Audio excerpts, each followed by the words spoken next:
अस्सलाम वालेकुम दोस्तों आज की वीडियो का मौजू ये है कि हम आज 3 विधानसभा के बारे में बात करने वाले हैं। कोचाधामन, नवादा और सिवान सदर के बारे में।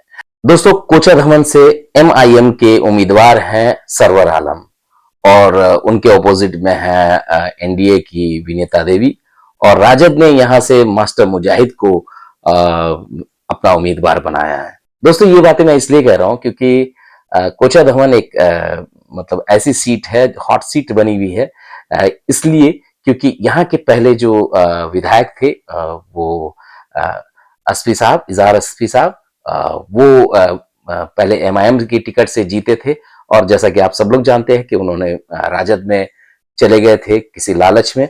अब जब टिकट बांटने की बारी आई तो उसमें कई सारे टिकट काटे गए, यानी 3 टिकट काट दी गई। 4 लोग गए थे, 4 विधायक गए थे, उसमें 3 लोगों के टिकट काट दिए गए थे। उसमें इजहार अस्फी साहब भी थे और उनके जो साहबजादे हैं इम्तियाज अस्फी जो हैं, उन्होंने मतलब एमआईएम को काफी भला बुरा कहा था और ये अब उनके सामने है तो भाई साहब जो हैं अब निर्दलीय उम्मीदवार के तौर पर आ रहे हैं और रो रहे हैं।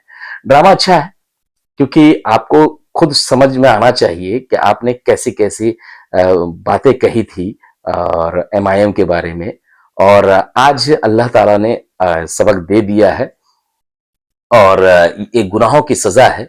ये जो लोग गद्दार गए थे, आज लोगों को के साथ धोखा किया था। और देखिए, आरजेडी एक बड़ी पार्टी है देश की और उसे समझ है, राजनीति की समझ है। उन्होंने लोगों के जो मतलब वहां का सर्वे कराया होगा, उसमें जब उनको पता चला होगा कि ये टिकट नहीं, इनको नहीं देना चाहिए और ये जीत नहीं सकते, तब इन्होंने अपना उम्मीदवार वहां बदल दिया और इनके हाथ में मतलब कुछ नहीं मिला। ये खाली हाथ हो गए, ना घर के रहे ना घाट के रहे। वो कहते ना कि ना ही खुदा ही मिला ना विसाले सनम, ना इधर के रहे ना उधर के रहे। तो इजहार अस्फी साहब के साथ वही हुआ।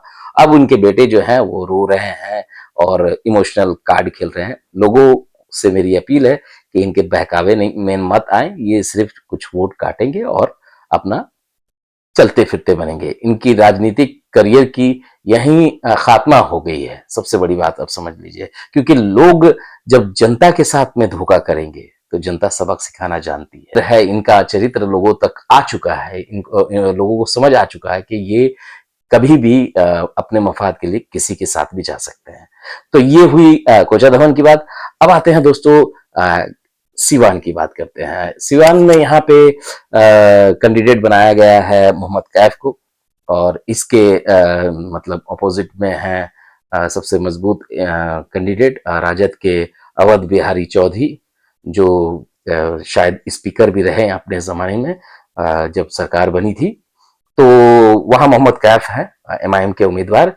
लेकिन मैं यही कहूंगा कि यहाँ पर जब मैंने कई लोगों से बातें की और जब मैंने वहां के बारे में पूछा तो मुझे पता चला कि नहीं, एक अच्छा उम्मीदवार है मोहम्मद कैफ और अच्छी मतलब वोट लाएंगे। लेकिन ये गढ़ मतलब खास तौर पर राजद और एनडीए के बीच में मतलब टक्कर होने वाली है, ये गढ़ रहा है राजद का। तो इसलिए यहाँ से ज्यादा चांसेस राजद के अवध बिहारी चौधरी का है और अवध बिहारी चौधरी के सामने खड़े होंगे मोहम्मद कैफ।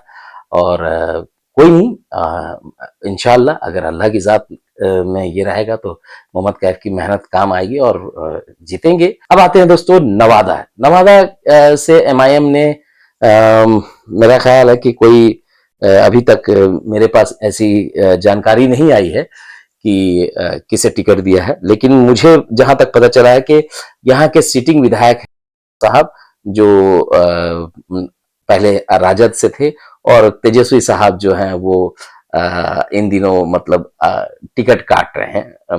मैं क्या कहूँ, आप लोग समझ सकते हैं। तो ऐसे टिकट काट करके इन्होंने टिकट दिया है पूर्णिमा देवी जी को। तो पूर्णिमा देवी खड़ी हुई है राजद के टिकट पर।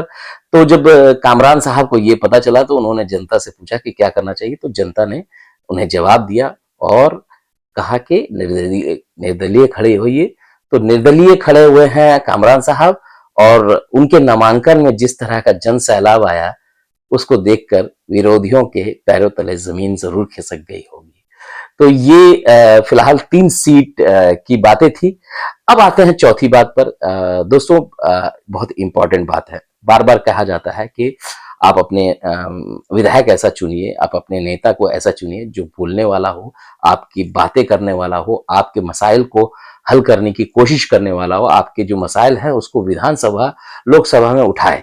अब देखिए, एमआईएम के बहुत ज्यादा मतलब विधायक नहीं थे, 5 थे, जो 4 गद्दार निकल गए, एक बचे अख्तरुल इमान साहब, वही एमआईएम से थे।